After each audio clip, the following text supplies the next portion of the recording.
collections sa Bureau of Customs na umabot sa 11 billion pesos. May 9 billion pesos collection mula sa sugar. Ang kita mula sa importasyon ng sibuyas na hawak naman ni Martin Araneta.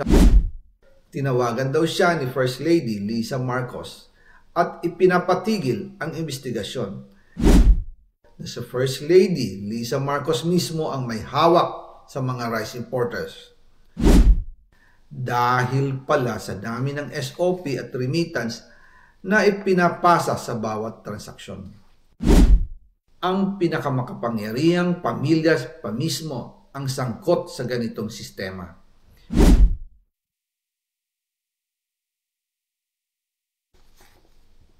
Ngayon naman po, tungkol sa kampanya nitong 2025 elections, nagkwento sa akin si dating Speaker Martin Romualdez.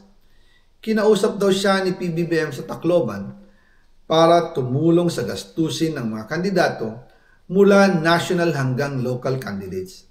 Ang sagot ni Speaker, naibigay na niya ang SOP collections sa Bureau of Customs na umabot sa 11 billion pesos. Dagdag pa dyan, may 9 billion pesos collection mula sa sugar na ayon mismo sa kanya ay pinaghahatian lang ng 5 kumpanya para makontrol nila ang presyo ng asukal sa merkado. At iba pa ang kita mula sa importasyon ng sibuyas na hawak naman ni Martin Araneta, kapatid ni First Lady Lisa Araneta Marcos. Kung matatandaan ninyo, noong 2022, nagkaroon po ng investigasyon sa Kamara na pinangungunahan ni Congressman Toto Swansing dahil sobrang taas ng presyo ng sibuyas. Umabot ng 600 pesos kada kilo. Gayong dapat ay nasa 80 pesos lang. Doon lumabas ang pangalan ni Martin Araneta bilang isa sa mga nasa likod ng kontrol sa importasyon ng sibuyas. Pero hindi po natuloy ang investigasyon. Ang sabi ni Speaker, tinawagan daw siya ni First Lady Lisa Marcos at ipinapatigil ang investigasyon. Kaya walang natuloy at walang naparusahan. Dahil pala, kontrolado ng kapatid ng First Lady ang importasyon ng sibuyas. Ganito rin po ang nangyari sa bigas. Noong April 2023, nagsimula nang tumaas ang presyo ng bigas. Kaya iminungkahi ko kay Speaker Martin Romualdez na kung pwede ay mag-angkat tayo ng 13 million metric tons para sa buong taon. Ang layunin ko po ay mapababa ang presyo ng bigas sa 22 pesos kada kilo. Pero hindi po ito inaprubahan ng Pangulo noong sila ay nasa Clark.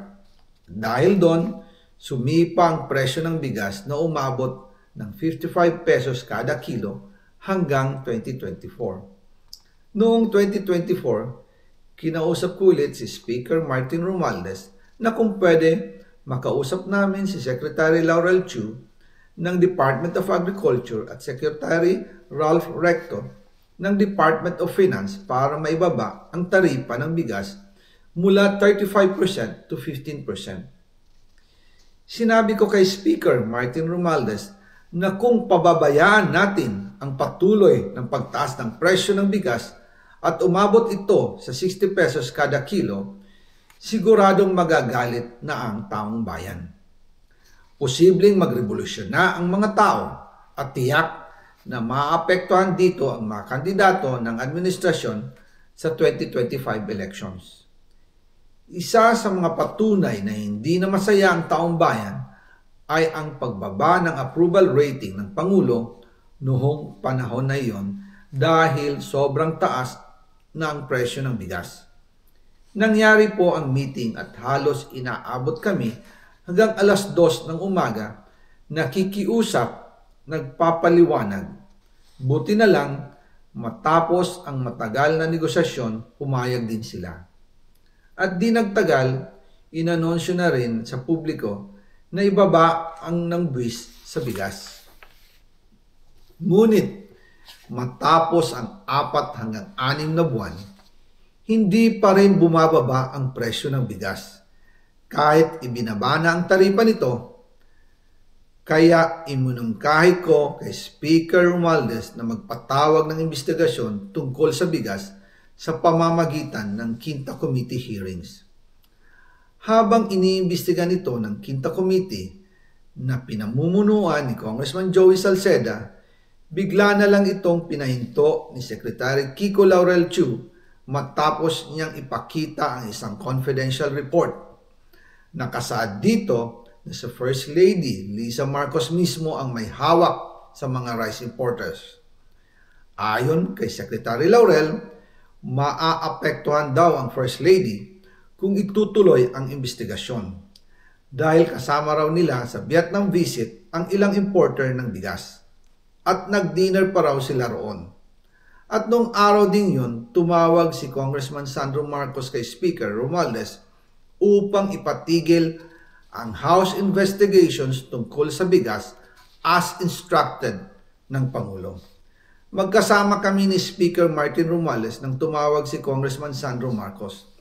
Dumating din si Secretary Laurel Chu sa Manila Polo Townhouse at doon siya pinagalitan ni Speaker dahil inilabas niya ang confidential report na nagdidiin sa First Lady sa issue ng rice smuggling. Humihingi ng paumanhin si Secretary Laurel Chu at sinabi niyang, pasensya na, masyado akong naive. Doon namin naintindihan kung bakit.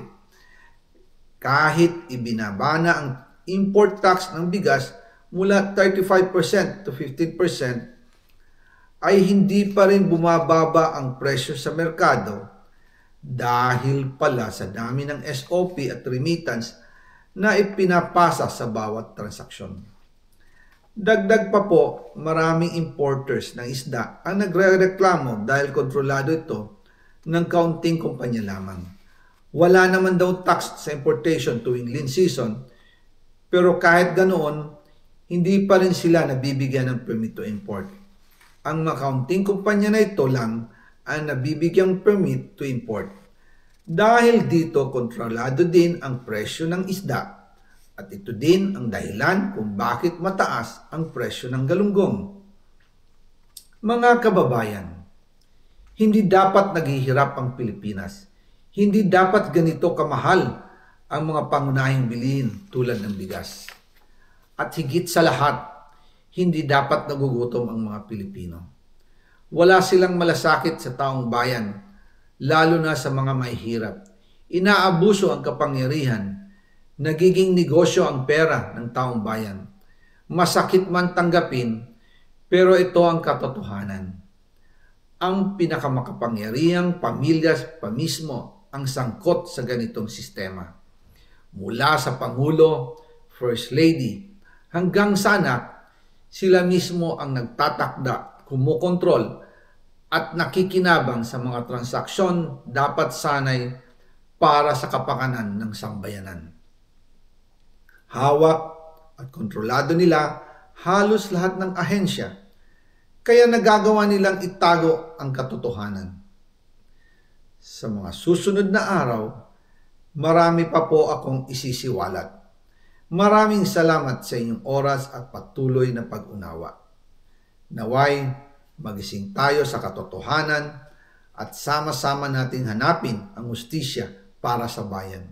Diyos mabalos po sa Indogabos.